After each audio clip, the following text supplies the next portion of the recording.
حضرت ابو عبیدہ، حضرت خالد بن الولید، بڑے بڑے سردار اپنی چھوٹی چھوٹی فوجوں کو لے کر جب نکلے تو یہودی، عیسائی، غیر مسلم روتے جاتے تھے اور کہتے جاتے تھے للہ ہمیں چھوڑ کے مت جائیے، ہم نے اپنے لوگوں کی حکومت دیکھی جس پہ ہم پر ظلم ہوتا تھا، لیکن تم نے حکومت کی تو ہم پر کبھی ظلم نہ کیا، آپ واپس آ جائیں، آپ نہ جائیں، یہ مسلمانوں کی حکومت تھی جو سراسر نافع تھی۔ عروج تمہیں کب رہے گا، تم باقی کب رہو گے؟ فرمایا کہ ما ينفع الناس، لوگوں کے لیے نفع بخش جو ہوتا ہے نا ہم اس کو باقی رکھتے ہیں، لوگوں کے لیے، تیرے لیے نہیں۔ میں میرے بچے دوسرے سب لچے کا نہیں مسئلہ، تو نہیں، تیرے لیے نہیں، دوسروں کے لیے جی۔ زبور میں بھی ہم نے لکھ دی وَلَقَدْ كَتَبْنَا فِي الزَّبُورِ مِن بَعْدِ الذِّكْرِ، اس کے بعد آنے والی کتابوں میں بھی یہی قانون لکھا۔ کیا قانون ہے؟ أَنَّ الْأَرْضَ يَرِثُهَا، اس زمین کے وارث وہی ہوں گے، اس زمین کے بادشاہ وہی ہوں گے، اس زمین کے اندر اللہ تبارک و تعالی سرملندی انہی کو دے گا۔ کون؟ عبادی الصالحون، جو صالح ہوں گے۔ MSLI ٹی وی، رہنمائی بدلتی دنیا کے لیے۔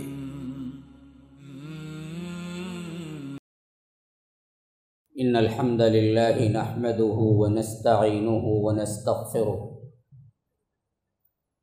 ونؤمن به ونتوکل علیہ ونعوذ باللہ من شرور انفسنا ومن سیئات اعمالنا، من يهده الله فلا مضل له ومن يضلل فلا هادي له،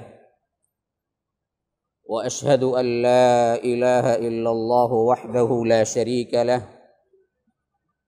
وأشهد أن محمدا عبده ورسوله، أما بعد فإن خير الحديث كتاب الله، وخير الهدي هدي محمد صلى الله عليه وسلم، وشر الأمور محدثاتها وكل محدثة بدعة وكل بدعة ضلالة، وفي رواية وكل ضلالة في النار۔ فأعوذ بالله السميع العليم من الشيطان الرجيم من همزه ونفثه ونفخه، أنزل من السماء ماء فسالت أودية بقدرها فاحتمل السيل زبدا رابيا ومما يوقدون عليه في النار ابتغاء حلية أو متاع زبد مثله كذلك يضرب الله الحق والباطل، فأما الزبد فيذهب جفاء وأما ما ينفع الناس فيمكث في الأرض كذلك يضرب الله الأمثال۔ اللهم أرنا الحق حقا وارزقنا اتباعه، وأرنا الباطل باطلا وارزقنا اجتنابه، اللهم علمنا ما ينفعنا وانفعنا بما علمتنا وارزقنا علما، رب اشرح لي صدري ويسر لي أمري واحلل عقدة من لساني يفقه قولي۔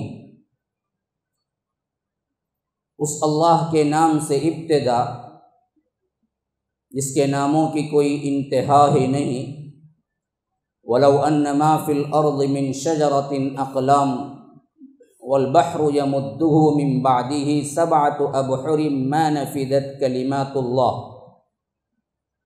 اس ذات اقدس پر کروڑوں درود و سلام ہوں جو تمام جہانوں کے لیے رحمت للعالمین بن کے آئے تھے۔ اللہم صلی علی محمد وعلی آل محمد کما صلیت علی ابراہیم وعلی آل ابراہیم انک حمید مجید، وبارک علی محمد وعلی آل محمد کما بارکت علی ابراہیم وعلی آل ابراہیم انک حمید مجید۔ برادران اسلام، واجب الاحترام بزرگوں، دوستوں، عزیز ساتھیوں، لائق احترام ماؤں اور بہنوں، ابھی میں نے خطبہ جمعہ کے آغاز میں جو آیت تلاوت کی ہے یہ سورہ رعد کی آیت نمبر 17 ہے، اور سورہ رعد سورہ نمبر 13 ہے۔ اللہ تبارک و تعالی نے اس آیت میں بہت ہی ایک اہم ترین اصول کی طرف اشارہ کیا ہے جو میرے عنوان سے متعلق ہے۔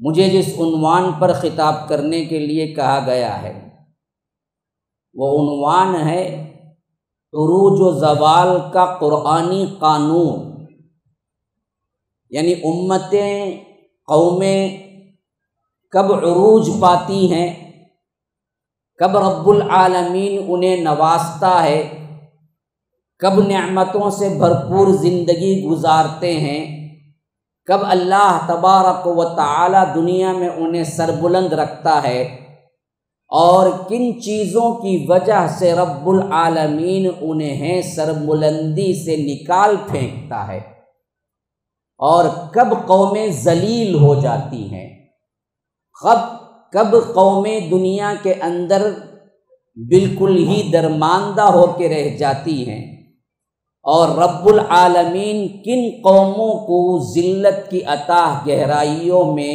پھینک دیتا ہے اور کن کاموں کی وجہ سے۔ اس کا قرآنی قانون کیا ہے؟ رب العالمین نے اپنے کتاب مبارک میں اس کے قوانین کیا بیان کیے؟ اس سلسلے میں سب سے پہلی بات تو یہ ذہن بڑا آج کے اعتبار سے یونیک اور اچھوتا مضمون ہے، اور ہمارے لحاظ سے یاد رکھیے بہت اہم ترین بات ہے سمجھنے کی کہ آج ہم ذلیل کیوں ہیں۔ وہ قوم جس کی سربلندی پوری دنیا مانتی تھی، اور رب العالمین نے اپنی رحمتوں اور برکتوں کے لیے جس کو خاص کر لیا تھا، جس زمانے میں بنی اسرائیل کو رب العالمین نے عروج عطا کیا، قرآن مجید میں 2 جگہ آیا ہے کہ وَأَنِّي فَضَّلْتُكُمْ عَلَى الْعَالَمِينَ، کہ ہم نے اس وقت کے اعتبار سے جہاں والوں پر تمہارے لیے فضیلت ہم نے عطا کی تھی۔ کب؟ حضرت موسیٰ کے دور سے لے کر تقریباً حضرت عیسیٰ کے آنے تک، بلکہ یوں کہہ لیجئے کہ حضرت یوسف کے بعد سے ہی مرحلہ شروع ہو گیا تھا۔ اللہ تبارک و تعالی نے مصر کی پوری حکومت حضرت یوسف کو دے دی تھی۔ پھر اس کے بعد کا زمانہ وہ زمانہ ہے جس پر وہ کئی 100 سال مصر پر حکومت بھی کیے، اور پھر ایک طرح دباؤ اور ایسی ذلیل ہوئے کہ وہ غلام بن کے رہ گئے فرعون کے زمانے میں۔ لیکن پھر اللہ نے حضرت موسیٰ کے ذریعے انہیں دوبارہ اٹھایا، دریائے نیل پار کروایا۔ پھر اس کے بعد تو سمجھیے کہ جتنے بھی متمدن ممالک تھے بڑے بڑے، خواہ وہ عرب کے ہوں خواہ وہ اس طرف کے ہوں، دونوں ممالک فلسطین ہوں یا عرب ہوں، اس زمانے کے سب سے بڑے متمدن شہر، دونوں میں حضرت ابراہیم کی اولاد کو پھیلا دیا۔ حضرت موسیٰ کے بعد آپ دیکھیں گے ایک طرف حضرت اسماعیل کی اولاد چل رہی تھی عرب کے اندر، اور ایک طرف فلسطین میں بنی اسرائیل کا قیام تھا، جس میں خود رب نے کہا ہے کہ ہم نے ان کے اندر انبیاء بھی پے در پہ پیدا کیے اور بادشاہ بھی پے در پہ پیدا کیے۔ اذکروا نعمت اللہ علیکم، یاد کرو اس نعمت کو بھی، جبکہ اللہ تبارک و تعالی نے فرمایا کہ وجعلکم ملوکا، تمہارے اندر بادشاہ بھی ہم نے پیدا کیے، بڑے بڑے بادشاہ، حضرت داؤد، حضرت سلیمان، جن کی حکومت ہواؤں پہ تھی، پرندوں پہ تھی، جنات پہ تھی، سمندری مخلوق پہ تھی۔ ایسے بڑے بڑے پیغمبر کے ساتھ ہم نے بادشاہتیں بھی دی، لیکن پھر اس کے بعد زوال ان پر آیا ان کے کرتوتوں کے بنا پر، اور اللہ نے قیامت تک کے لیے انہیں کہہ دیا کہ وَضُرِبَتْ عَلَيْهِمُ الْمَسْكَنَةُ وَضُرِبَتْ عَلَيْهِمُ الذِّلَّةُ وَالْمَسْكَنَةُ وَبَاءُوا بِغَضَبٍ مِّنَ اللَّهِ، کہ اب اللہ تبارک و تعالیٰ کی ذلت اور مسکنت تم پر طاری کر دی گئی، اور اللہ کے غضب میں تم گرفتار ہو گئے۔ اب قیامت تک پھر دوبارہ تمہیں وہ منزلت نہیں مل سکتی۔ اب جن کو منزلت ملے گی وہ میرے نبی کی امت ہوگی، یہ اعلان صاف ہو گیا۔ اسی پوزیشن پر امت مسلمہ آ گئی۔ اللہ تبارک و تعالی نے اس کا اعلان خاص طور پر سورہ اعراف کے آخری آیات میں کیا ہے کہ ہم وہ نبی آپ کے لیے بھیجتے ہیں جنہوں نے کیا کیا کہ پچھلے طریقے کے جتنے ایجادات تھے، جتنے رسم و رواج تھے، ان سب کو تمہارے اوپر سے ہٹا دیا، اسرہم والاغلال التی کانت علیہم، اور تمہیں وہ منتخب کر لیا ہے رب العالمین۔ تو امت محمدیہ کے لیے وہی مقام، بلکہ وہی مقام کہنا نہیں ہے، اس سے بھی بڑا اونچا مقام دیا، اور صرف 30 سالہ دور خلافت میں صدیق اکبر، عمر فاروق اور عثمان غنی اور حضرت علی کے دور خلافت کے اندر ہی پوری دنیا کے اندر اس مملکت کو پھیلا دیا، اور اللہ تبارک و تعالی نے انہیں سربلندی عطا کی۔ پھر ہم پر بھی زوال آیا، بڑا زبردست زوال آیا۔ ایک مرتبہ تو 600 صدی میں خاص طور پر چنگیز خان کی صورت میں جو عذاب آیا، اس نے تو بغداد کی اینٹ سے اینٹ بجا کے رکھ دی، اور جو ہمارا آخری خلیفہ تھا، عباسی خلیفہ، اس خلیفے کو اس نے کیا کیا کہ اپنے گھوڑے تلے روند کے کارپیٹ پہ لپٹ کے اس کے ٹکڑے ٹکڑے کر دیے، چھتیڑے اڑا دیے، اور پھر اس کے بعد کئی سال تک سلطنت کا نام و نشان نہیں رہا۔ پھر عثمانی ترک آئے، وہ بھی ایک 600 سال حکومت کیے، پھر اس کے بعد وہ بھی دراصل بالکل خلافت ختم کر دی گئی 1922 یا 1924 میں۔ پھر اس کے بعد سے 2022 آ رہا ہے، 100 سالہ دور ہمارے اوپر گزر چکا ہے، جس میں ہمارا پرسان حال کوئی نہیں ہے، کوئی ایک لیڈر نظر نہیں آتا جو امت مسلمہ کے لیے اٹھے یا ان پر کی زیادتیوں پر گفتگو کرے یا انہیں سہارا، کوئی نہیں۔ 100 سالہ دور میں ہم نے جو ذلت پوری دنیا کے اندر اٹھائی ہے، اس سے ذلیل ترین قوم کوئی نہیں ہے۔ اور ہندوستان کے اندر خاص کر 2014 کے بعد جو مرحلے ہمارے اوپر گزر رہے ہیں، اور پتہ نہیں ابھی کتنا لمبا عرصہ گزریں گے، کہ اللہ تبارک و تعالی نے سب سے ناہنجار قوم اور سب سے زیادہ وہ تکبر اور شرک اور بت پرستی میں انتہائی آگے رہنے والی اللہ کی دشمن قوموں کو ہم پر مسلط کر دیا، اور انہی کی سرگردگی، انہی کی عمارت، انہی کی حکومت میں مسلمانوں کی تنگیوں پر تنگیاں آئی ہیں اور آتی جا رہی ہیں۔ تو اب سمجھنا انتہائی ضروری ہے کہ آخر یہ وجہ کیوں ہوئی، جبکہ یہ رب العالمین کی منتخب شدہ امت تھی، اور رب العالمین نے اس امت کو گارنٹی دی تھی کہ تم خیر امت ہو، اور تمہارے لیے رب العالمین نے عزت اور سربلندی اور رحمتیں رکھی تھی۔ تو آخر یہ وجہ کیوں ہے، آج ہم کو یہ بات سمجھنا انتہائی ضروری ہے۔ اسی لحاظ سے میری ٹاپک ہے کہ عروج و زوال کا قرآنی قانون، قرآن کیا بیان کرتا ہے، کب تمہیں عروج ملے گا، کب تمہیں زوال ملے گا۔ اس قانون کے اعتبار سے میں نے جو آیت جہاں تک نظریں دوڑائی، میرے ناقص علم کے مطابق میری نظریں سورہ رعد کی یہ 17 نمبر کی آیت پر ٹک گئی۔ اس میں بہت اہم ترین اصول بیان ہوا ہے۔ فرمایا کہ انزل من السماء ماء، اللہ تبارک و تعالی آسمان سے بارش نازل کرتا ہے۔ بڑی بہترین مثال ہے سمجھنے والوں کے لیے، اگر آپ کان لگا کے سنیں اور سمجھیں اور کوشش کریں کہ یہاں سے کچھ لے کے فائدہ اٹھا کے جائیں، تو بہت اہم ترین نکات ہیں آپ کے لیے۔ ہاں، ایک رسمن آ کے بیٹھ گئے، جمعہ کا خطبہ ہے اور کہیں فین اور کہیں ستون دیکھ کے بیٹھ گئے، آرام سے سو گئے، تو ان کے لیے نہیں۔ او القى السمع وهو شہید، ہر ایک کے لیے نصیحت ہے۔ کون؟ القى السمع وهو شہید، کان لگا کے جو سنتا ہے، جو حاضر رہتا ہے۔ ہاں، یہاں حاضر بھی رہیں، کان بھی لگائیں، پھر تو بڑی نصیحت ہے اس کے اندر۔ کہ فرمایا کہ انزل من السماء ماء، ہم آسمان سے بارش برساتے ہیں۔ پھر ہوتا کیا ہے، ہم نے یہ آنکھوں دیکھی مثال ہے، کبھی ہم نے اس پہ غور نہیں کیا۔ غور کریں گے اس کے بعد تو آپ کو بڑے بڑے ایسے نکات علم کے ذخیرے ملیں گے کہ آپ کا دماغ کھلتا چلا جائے گا۔ ایک آیت میں رب نے کیا کیا باتیں بیان کی ہیں، قرآن کی عظمت کے آپ قائل ہو جائیں گے۔ یہ فرمایا کہ انزل من السماء ماء، آسمان سے ہم بارش برساتے ہیں۔ فسالت اودیۃ بقدرھا، آپ دیکھیں اس بارش سے فائدہ کیسے کیسے ہوتا ہے۔ کہ جیسے ہی وادیوں پر بارش ہوتی ہے، جہاں پر کیا ہے بارش لینے کی سکت ہوتی ہے زمین کے اندر، یا دو پہاڑوں کے درمیان کیا ہے وادی کا حصہ ہے، تو آپ نے دیکھا ہوگا بعض زمینیں اس پانی کو باقاعدہ طور پر صرف اور صرف اپنے اندر لے کے پودے اگانے کی صلاحیت نہیں، بلکہ اپنے اندر کے لیے جو چیزیں ضروری ہیں وہ بھی لے لیتی ہیں اور اس کو سیو کر کے دوسروں کے لیے بھی نفع بخش بن جاتی ہیں۔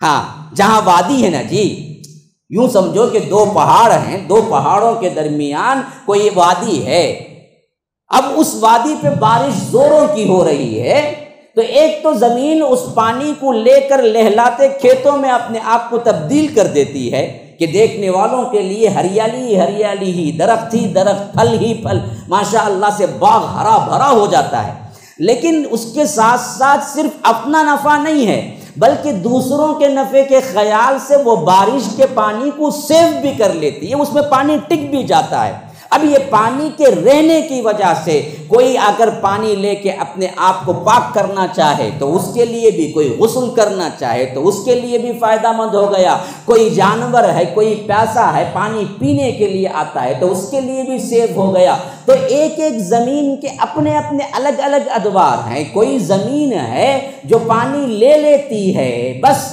ہریالی دیتی ہے، پھل دیتی ہے، فروٹ دیتی ہے۔ کوئی زمین ہے جو یہ دیتی بھی ہے، ساتھ میں دوسروں کے لیے بھی نفع بخش بن جاتی ہے۔ کوئی زمین ایسی ہے جو پانی صرف ٹھہرا لیتی ہے، دیتی کچھ نہیں ہے۔ کوئی زمین ایسی ہے جو پانی بھی ٹھہراتی نہیں ہے۔ بعض چٹیل میدان آپ دیکھے ہوں گے، بارش ہو رہی ہے اور بالکل پانی وہاں سے گر کے نیچے نکل کے جا رہا ہے، کوئی فائدہ نہیں۔ ایسے ہی انسانوں میں بھی لوگ ہیں، ایسے ہی انسانوں میں بھی لوگ ہیں۔ اللہ کے بعض بندے وہ ہیں جو علم، بارش، نبوت علم سے تعبیر ہے، قرآن اور حدیث پڑھتے ہیں، بارش وہی ہے۔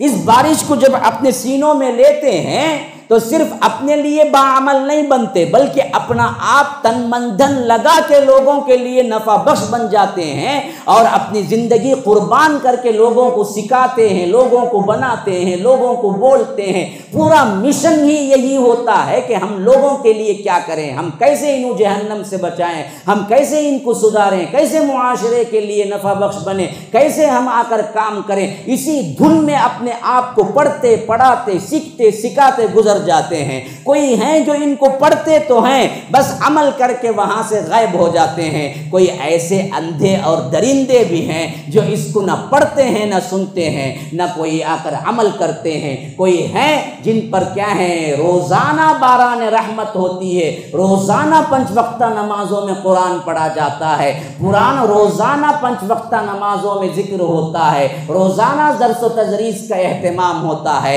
لیکن سب میں شرکت تو ہے لیکن نہ کوئی عمل ہے نہ کوئی سننا ہے۔ ایسے درندے بھی ہوتے ہیں۔ تو زمین میں بھی ایسے ہی ہوتا ہے۔ باران رحمت جو اترا، بارشیں جو اتری، وہ تو سب کے لیے ایک ساتھ ہی زمین میں، لیکن کوئی زمین ہے جو چٹیل میدان ہے، نہ خود کوئی نفع اٹھائی نہ دوسروں کو دی۔ کوئی زمین ہے جو دوسروں کو کچھ دینے کے لیے تو نہیں رکھا لیکن اپنے سینے میں محفوظ کر کے دوسروں کے لیے پانی کا انتظام تو کر دیا۔ کوئی تیسری زمین تو ہے جو دراصل خود کے لیے بھی، دوسروں کے لیے بھی، آنے والوں کے لیے بھی محنت کر گئی کہ وہ زمین میں سے پانی لیتی ہے، کھیتی کرتی ہے، فروٹس بناتی ہے، پھر اس کے ساتھ ساتھ وہ اس کو اسٹور بھی کرتی ہے جس سے لوگ نفع بھی اٹھاتے ہیں۔ اب تم کو کیا بننا ہے؟ عروج کہاں سے ملے گا؟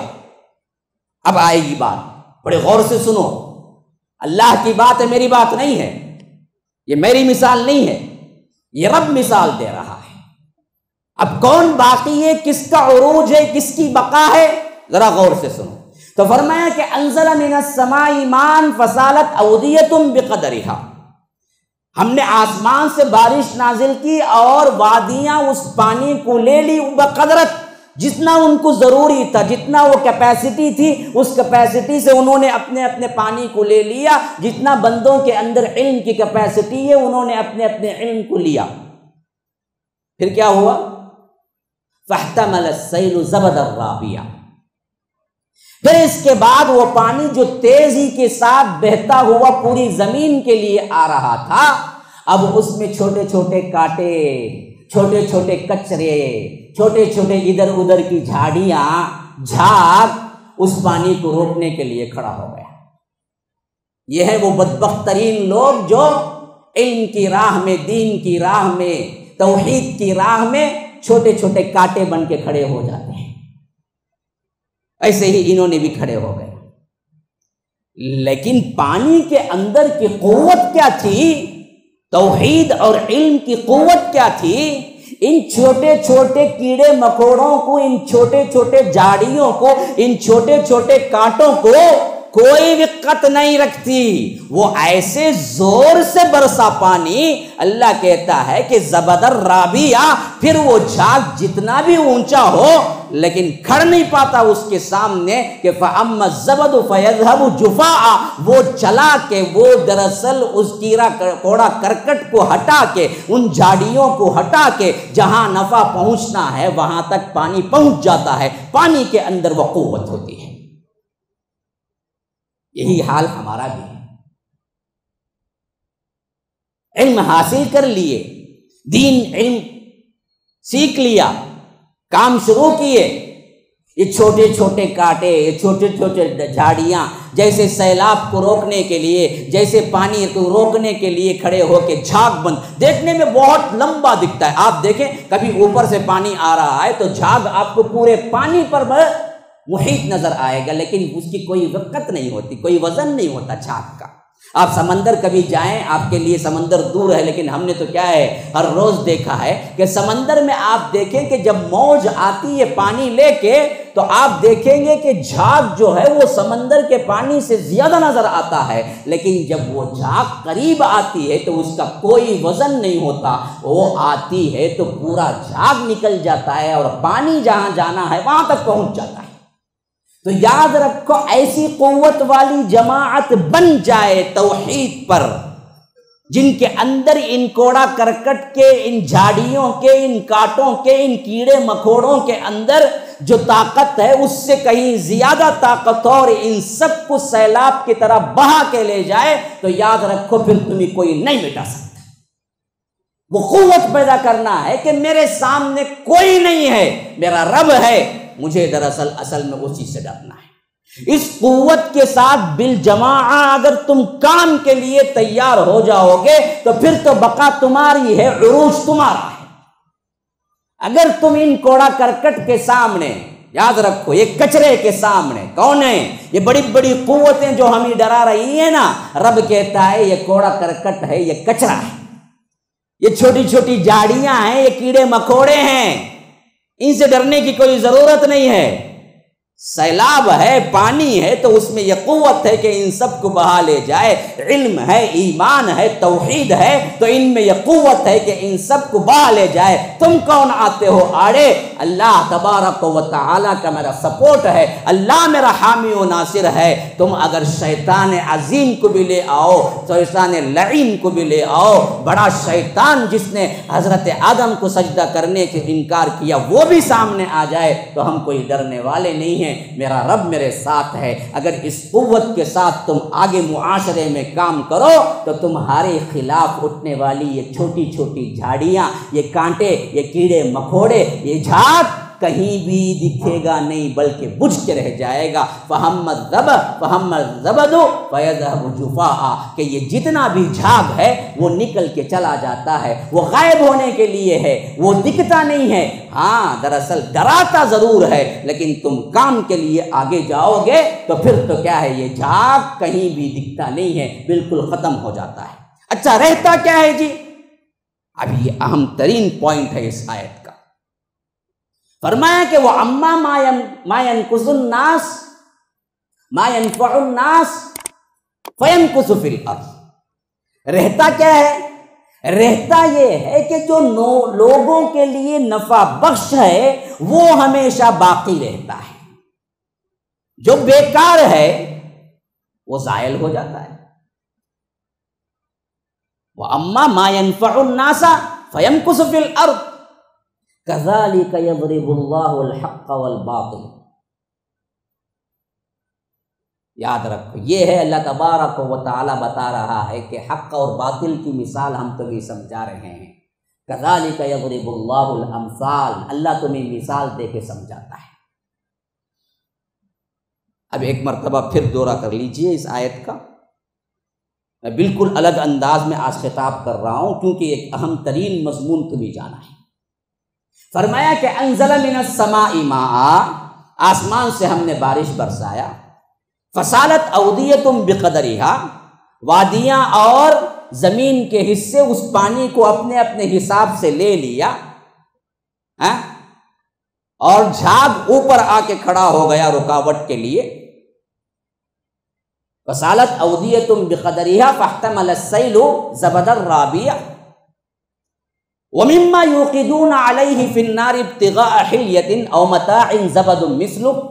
ایسا ہی حال تمہارا دیکھنے کے لیے دوسری مثال بھی یہ ہے کہ جب تم کیا ہے آپ چاندی کو یا سونے کو زیور بنانے کے لیے، لوگوں کو کوئی نفع دینے کے لیے آپ اسے تپاتے ہیں، تب بھی یہی حال ہوتا ہے کہ جھاگ اوپر آ کے کھڑا ہو جاتا ہے اور نفع بخش چیز جو ہے نا وہ الگ ہو کے رہ جاتی ہے، اور جھاگ کو دیکھ کر پریشان ہونے کی ضرورت نہیں، بلکہ وہ جھاگ اوپر اٹھتا ہے تو آپ اسے نکال کے پھینک دیتے ہیں۔ جب جھاگ نکال کے پھینکتے ہیں تبھی خالص سونا بنتا ہے۔ تو معلوم ہوا کہ یہ دراصل جو کچھ بھی مخالفتیں اٹھتی ہیں یہ اٹھتی رہتی ہیں، لیکن جب بھی اٹھتی ہیں یاد رکھو اس سے اور زیادہ معاشرہ پاک ہوتا ہے، مضبوط ہوتا ہے۔ کون منافق ہے کون مخلص مسلمان ہے یہ معلوم ہو جاتا ہے جب کام کریں گے۔ کام ہی نہیں کریں گے تو معلوم نہیں ہوگا، کام کریں گے تو معلوم ہوگا اچھا کون ہے برا کون ہے۔ تو جیسے تم آگ میں تپاتے ہو سونے کو، وَمِمَّا يُوقِدُونَ عَلَيْهِ فِي النَّارِ ابْتِغَاءَ حِلْيَةٍ أَوْ مَتَاعٍ زَبَدٌ مِثْلُهُ، اسی طرح کا جھاگ نکلتا ہے، لیکن جھاگ کی کوئی اہمیت نہیں ہے، بلکہ جھاگ نکلنے سے، میل نکلنے سے خالص سونا تمہیں ملتا ہے۔ تو یاد رکھو کام جب معاشرے میں شروع کریں گے تو لوگ بنیں گے، بعض آئیں گے مخالفت پر، تبھی معلوم ہوگا کہ یہ دراصل جھاگ ہے اور یہ دراصل خالص ہے۔ خالص سونا نکلنے کے لیے جب تک کام نہیں کریں گے آپ کو خالص سونا نہیں ملے گا۔ خالص افراد امت مسلمہ میں اگر آپ کو ملیں گے کام کرنا پڑے گا۔ خالص لوگ مسجد ابراہیم کے لیے ملیں گے تو مسجد ابراہیم کے لوگ ذمہ دار مسلسل اللہ کے دین کے لیے کام کرتے رہنا پڑے گا، تب جا کے تم کو معلوم ہوگا یہ جو ہے یہ مخلص ہے، یہ مسجد کا مصلی، یہ جو ہے یہ دکھاوے کا ہے، یہ جھاگ ہے اس کو نکال دینا ہے، یہ خالص ہے اس کو رکھ لینا ہے۔ جب تک کام نہیں ہوگا تب تک یہ خالص اور غیر خالص کا امتیاز کبھی نہیں ہوگا۔ ہم کام کیے بغیر بولتے رہتے لوگوں کو، انہیں ایسا ہے، ارے تم کام کرو خود رب بتائے گا کہ یہ خالص ہے یہ خالص نہیں ہے۔ جیسے تم کیا ہے چاندی کو اور سونے کو تپاتے ہو تو معلوم ہوتا ہے خالص نیچے رہنے والا خالص ہے، نیچے رہنے والا جو دب گیا وہ خالص ہے، جو جھاگ کی طرح ابھر گیا اندر کچھ نہیں ہے۔ تو یاد رکھو جو ابھر کے سامنے آتا ہے، سامنے سیٹ سیٹ، عہدہ عہدہ، ہاں پیسہ پیسہ، اوپر اوپر، کام کا نہیں ہے وہ آدمی، پیچھے ہٹا دو۔ جو خالص پیچھے رہ کے کہتا ہے کہ بھائی مجھے کچھ نہیں چاہیے، اللہ کا دین بلند ہو، مجھے عہدے پہ نام نہیں چاہیے بھائی، مجھے کیا ہے لوگوں کے سامنے اسٹیج پہ نہیں آنا چاہیے بھائی، میں جو کر رہا ہوں وہ اللہ کے لیے کر رہا ہوں، مجھے پیچھے رکھو۔ یاد رکھو بڑا ہیرا ہے، ہیرا ہے، لے لو اس کو اندر رکھو ہمیشہ۔ ہاں جو آگے آگے آنے کی کوشش کرتا ہے بتانے کی، یہ جھاگ ہے، جھاگ اٹھا کے پھینک دو۔ ہاں فرمایا اسی واسطے کہ وَمِمَّا يُوقِدُونَ عَلَيْهِ فِي النَّارِ ابْتِغَاءَ حِلْيَةٍ أَوْ مَتَاعٍ زَبَدٌ مِثْلُهُ كَذَلِكَ يَضْرِبُ اللَّهُ الْحَقَّ وَالْبَاطِلَ۔ اس طرح اللہ تبارک و تعالی حق و باطل کو تمہیں نمایاں کر کے بتاتا ہے، مثال دے کے بتاتا ہے، سمجھاتا ہے۔ فَأَمَّا الزَّبَدُ فَيَذْهَبُ جُفَاءً، ہاں جو جھاگ ہوتی ہے وہ بالکل ہی ختم ہونے کے لیے ہوتی ہے، وہ جھاگ نکل جاتی ہے، اس کی کوئی ویلیو نہیں جو میل ہوتا ہے۔ لیکن وَأَمَّا مَا يَنْفَعُ النَّاسَ، جو لوگوں کے لیے نفع بخش ہے، فَيَمْكُثُ فِي الْأَرْضِ، تو اللہ تبارک و تعالی اس کو زمین میں ٹھہرا کے رکھتا ہے۔ اب معلوم ہو گئی كَذَلِكَ يَضْرِبُ اللَّهُ الْأَمْثَالَ، اس طرح اللہ مثالیں دے کے سمجھاتا ہے۔ ابھی بھی بات سمجھ نہیں آئی؟ کیونکہ قرآن ہمیں سمجھ نہیں آتا بہت جلدی. ہاں مووی بہت اچھا سمجھتے ہیں, خالی ایکشن بھی ہو جائے نا سمجھ جاتے ہیں کیا بولتا ہے. ہاں وائس بھی نہ دیکھے نا حرکت سے بھی سمجھ جاتے ہیں. کیوں؟ پاگل اتنی مرتبہ دیکھا ہوا ہوتا ہے. ہاں جس مووی کو 100 مرتبہ دیکھے اس کی وائس بھی نہ ہو تو سمجھ جاتا ہے حرکت سے وہ کیا بول رہا ہے. ہاں ایسا پاگل بھی ہے, ایک نہیں 100 مرتبہ دیکھتا ہے بیوقوف. لیکن قرآن 10 مرتبہ بھی سمجھاؤ نہیں سمجھ آتی. اب میں بتاتا ہوں, دیکھیے اور تفصیل. اس میں اللہ نے عروج کا سب سے اہم ترین بات, اہم ترین اشارہ دیا ہے. عروج تمہیں کب رہے گا, تم باقی کب رہو گے؟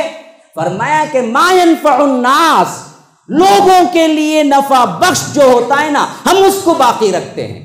لوگوں کے لیے, تیرے لیے نہیں.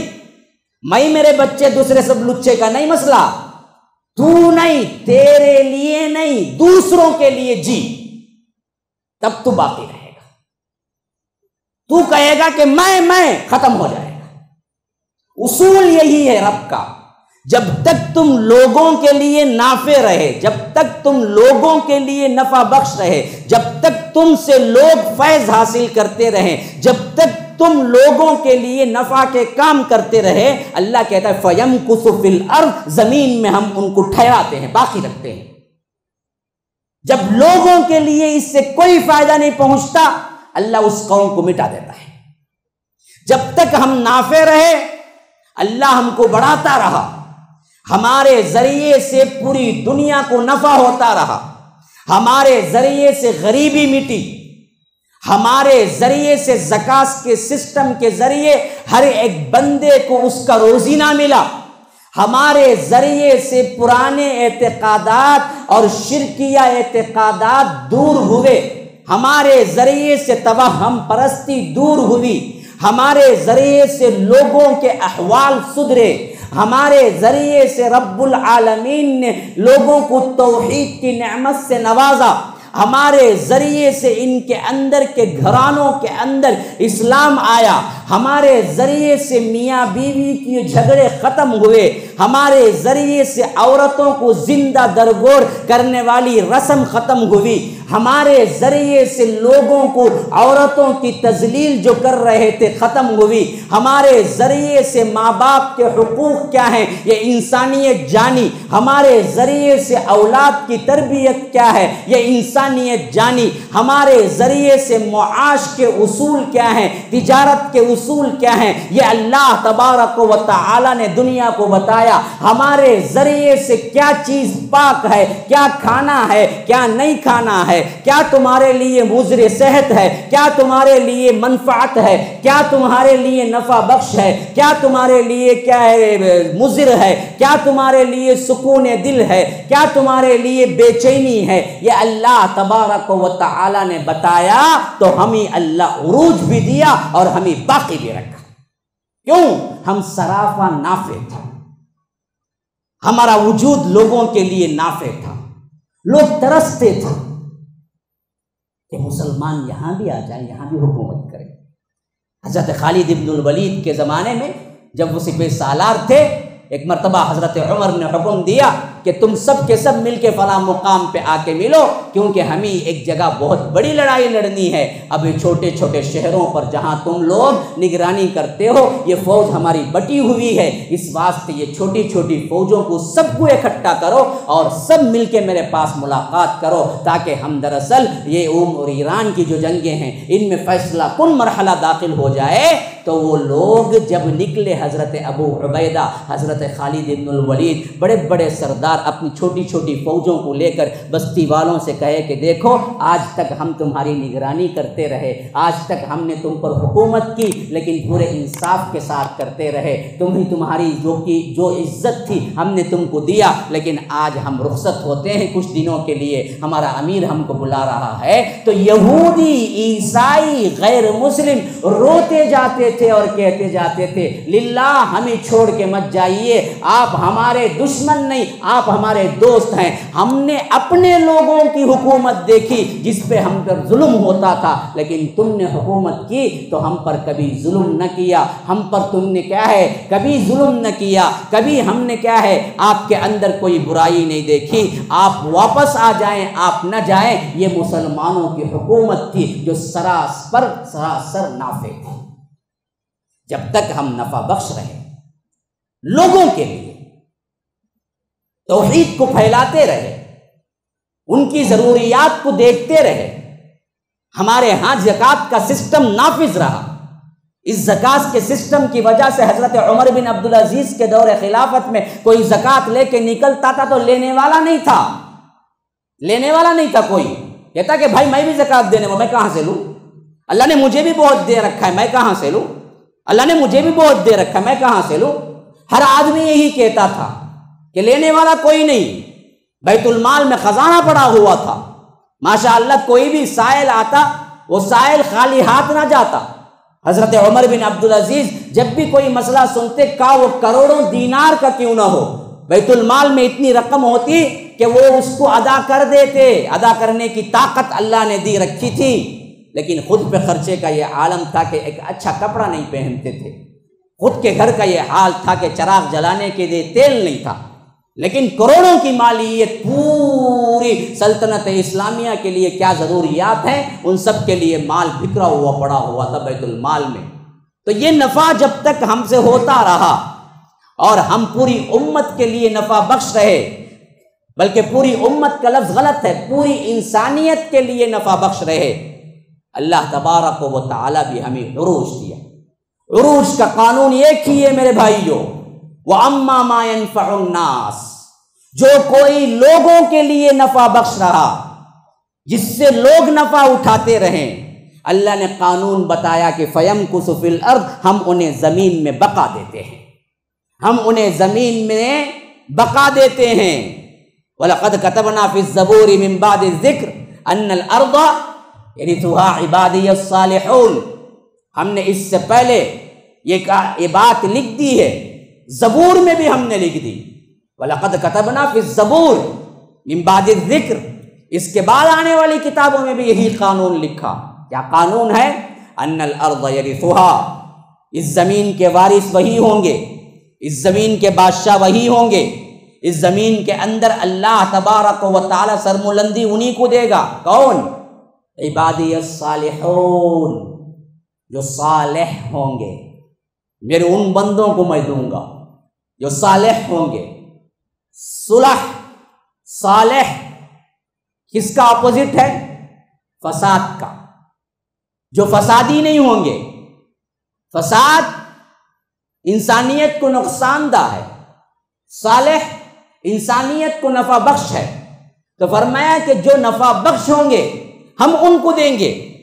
تو جب تک اللہ تبارک و تعالی کے اذن پہ ہم ماشاء اللہ سے دین پر عمل بھی پیرا تھے، دوسروں کے لیے بھی جد و جہد کرتے تھے، توحید کی نعمت سے خود بھی معمور تھے، دوسروں کے لیے بھی توحید کے لیے کام کرتے تھے، لوگوں کو توحید سکھایا، لوگوں کو ہمارے ذریعے سے علم سکھایا گیا۔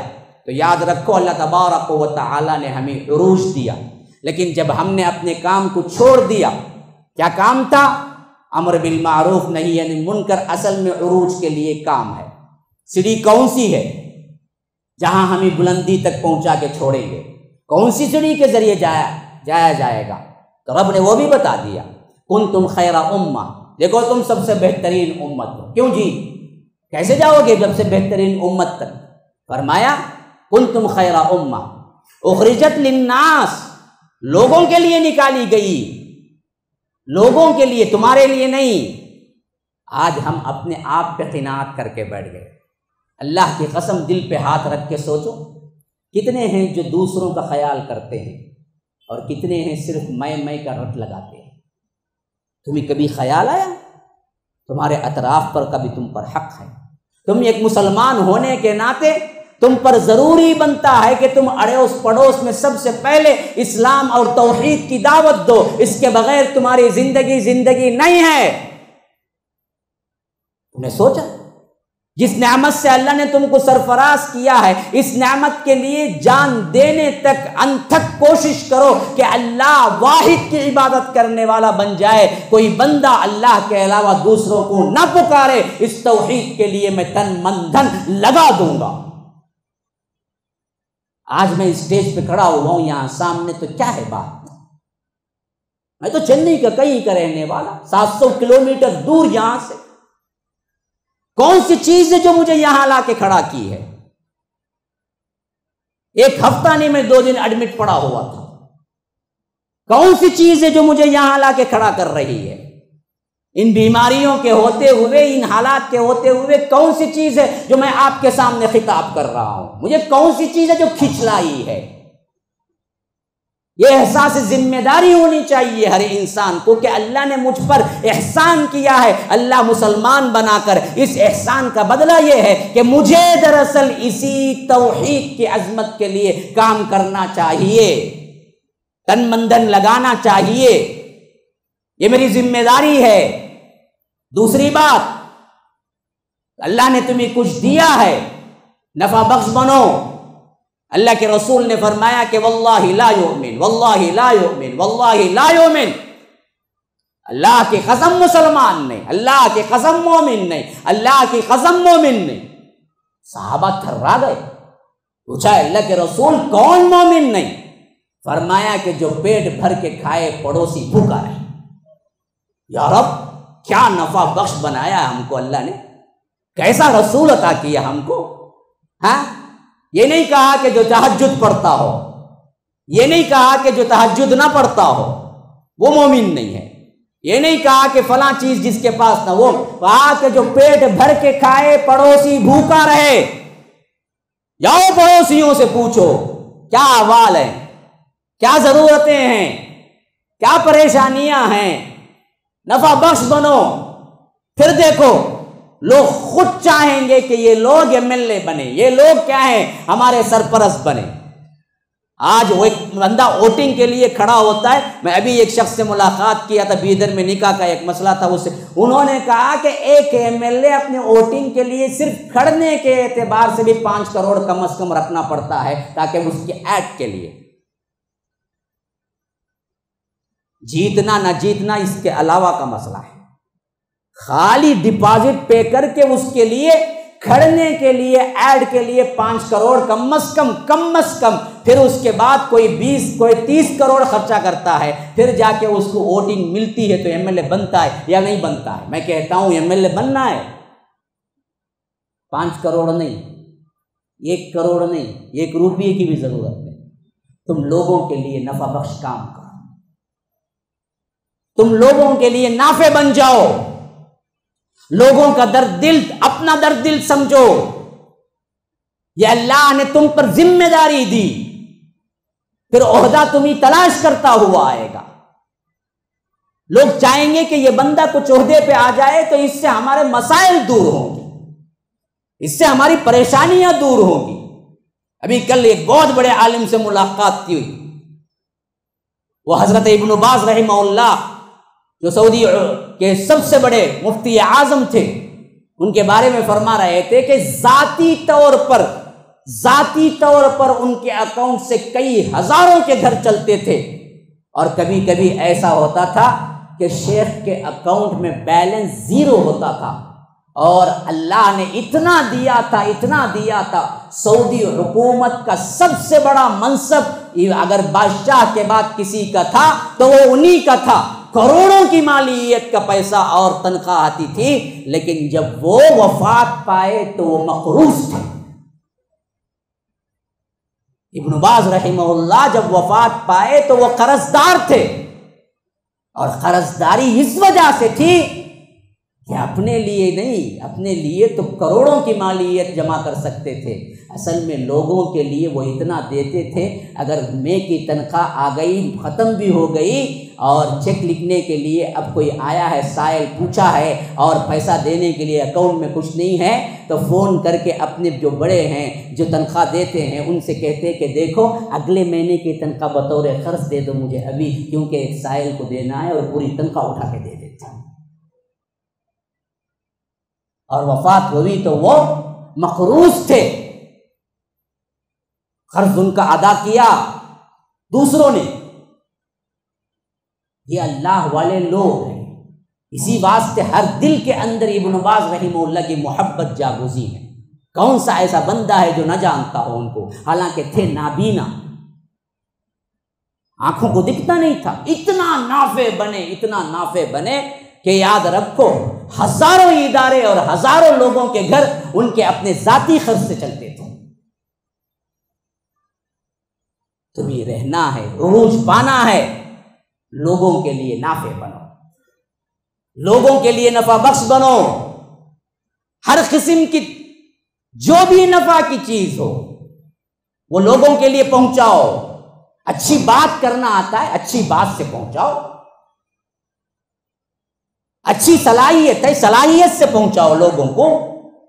ایک بنو، نیک بنو، ایک جتھا بنو، ایک جماعت بنو، اس حساب سے کام کرو۔ اپنے محلے میں صحیح روڈ نہیں ہے، روڈ دلوانے کے لیے کام کرو۔ اپنے محلے میں بدبو ہے، بدبو دور کرنے کے لیے کام کرو۔ اپنے محلے میں کوڑا کرکٹ اور جھاگ اور اسی طرح کے دوسرے کچرے یہاں وہاں، اس کو صفائی پہ کام کرو۔ اپنے محلے کے اعتبار سے بیوائیں ہیں، ان کی لسٹ بناؤ، ان کو کھلانے پلانے کا انتظام کرو۔ اپنے محلے میں یتیم بچے ہیں، ان کو کھلانے پلانے کا انتظام کرو، کوئی ادارہ قائم کرو۔ اپنے محلے کے اندر وہ لوگ ہیں جو بے روزگار ہیں، ان کے لیے نفع بخش بنو، ہر لحاظ سے نافع بنو، تو یاد رکھو یہ اصل عروج ہے۔ پھر اس کے بعد دیکھو فردی لحاظ سے محنت کرو گے تو فرد کے اعتبار سے عروج حاصل کرو گے، قوم کے اعتبار سے تم عروج حاصل کرنا چاہتے ہو تو بالقوم کام کرو، اللہ تبارک و تعالی عروج دے گا۔ لیکن یاد رکھو اگر تم کام نہ کرو گے اور لوگوں کے لیے نفع بخش نہ رہو گے بلکہ الٹا لوگوں کے لیے نقصان دہ ہو جاؤ گے، لوگوں کے لیے مضر ہو جاؤ گے، تمہاری طرف سے لوگ پریشان ہوں، تمہاری طرف سے لوگ اذیتیں سہیں، تمہاری طرف سے لوگوں کو پریشانی پہنچے، اللہ کی قسم پھر تو ہمارا زوال شروع۔ وہی ہوا ہمارے ساتھ کہ جب تک ہم نفع بخش رہے اللہ بھی ہمیں بڑا اونچا رکھا، لیکن جب ہم اپنے آپ کو ہی اللہ تبارک و تعالی نے جو کچھ دیا تھا وہ ہم نے سائنس کے خزانے بنانے شروع کر دیے اور لوگوں کے لیے کوئی نفع بخش نہ رہے تو اللہ تبارک و تعالی نے پھر ہم پر انگریزوں کو مسلط کر دیا اور ہمارے نماؤں کے ہزاروں کروڑوں قسم کے خزانے وہ دبا کے لے گئے، نہ ان کو فائدہ ہوا نہ امت کو کوئی فائدہ ہوا۔ اگر وہ خزانے امت کے لوگوں کو اور رعایا پر خرچ کیے جاتے تو یاد رکھو پگی ہندوستان کی حکومت میں انگریز داخل بھی نہیں ہو سکتا تھا۔ یہ سب تاریخ بتلاتی ہے ہمیں، ہم بھول گئے، ہم نے کبھی تاریخ نہیں پڑھی۔ عروج زوال کی ایک ہی داستان ہے میرے بھائیوں، جب تک تم لوگوں کے لیے نفع بخش رہو گے اللہ عروج میں رکھے گا، جب تم لوگوں کے لیے مضر ہو جاؤ گے، نقصان دہ ہو جاؤ گے، پھر تو اللہ اپنے دشمنوں کو بھی تم پر مسلط کر دے گا۔ آج دیکھو یہودی دشمن نمبر 1 ہم پر مسلط ہے، کیوں؟ اسی وجہ سے ہے کہ ہمارے اپنے کرتوت خراب ہو گئے۔ اسی لیے اقبال نے بڑا بہترین شعر کہا ہے، میں تجھ کو بتاؤں، میں تجھ کو بتاؤں تقدیر امم کیا ہے۔ یا رب پتہ نہیں کیا علم رہا ہوگا، 2 اشعار کے اندر انہوں نے سب کو بھر دیا، کہا کہ میں تجھ کو بتاؤں تقدیر امم کیا ہے، امتوں کی تقدیریں کیا ہیں بتاؤں میں تجھے۔ شمشیر سنا اول طاؤس رباب آخر، شمشیر سنا اول طاؤس رباب آخر، کہا کہ اٹھو گے عروج پاتے ہو تو یاد رکھو وہ لوگوں کے لیے نفع بخش ہونے کے لیے، لوگوں کے لیے کام کرنے کے لیے، لوگوں کے لیے جہاد کرنے سے تمہیں کیا ہے رب العالمین اونچا رکھے گا۔ جہاد کا مطلب صرف تلوار ہی نہیں ہوتی، ہر نفع بخش چیز کے لیے کام کرنا۔ اگر تم یہ کرتے ہو تو یہ پہلا دور ہوتا ہے قوموں کا عروج کا، لیکن بگڑتے بگڑتے بگڑتے بگڑتے پھر جہاں ختم ہوتی ہے قوم، کہاں ختم ہوتی ہے؟ طاؤس رباب آخر۔ جو میوزیکل آئٹمس ہیں نا جی، اسے کہتے ہیں طاؤس، رباب اسی سے ہے جو نغمے پھیرتی ہے نا جی۔ جب انسان اس میں پڑتا ہے نا لہو و لعب میں پڑتا ہے نا، محفلیں قوالی کی بھی اور دھن کی شروع ہوتی ہے نا، میخانے شروع ہوتے ہیں نا مسلمانوں کے اندر، تو یاد رکھو وہاں سے اس کی بربادی، قوموں کی بربادی شروع ہوتی ہے۔ تو میں تجھ کو بتاؤں تقدیر امم کیا ہے، شمشیر ثنا اول، طاؤس رباب آخر، آخری میں جہاں بربادی تمہاری ہوتی ہے وہ تم لہو و لعب، شراب اور کباب کی محفلوں میں گم ہوتے ہو، تو پھر تو تمہاری اللہ تبارک و تعالی نکال کے پھینک دیتا ہے۔ ھذا وباللہ التوفیق وصلی اللہ وسلم علی نبینا محمد۔ اسأل اللہ لی ولکم ولسائر المسلمین من کل ذنب فاستغفروہ انہ هو الغفور الرحیم۔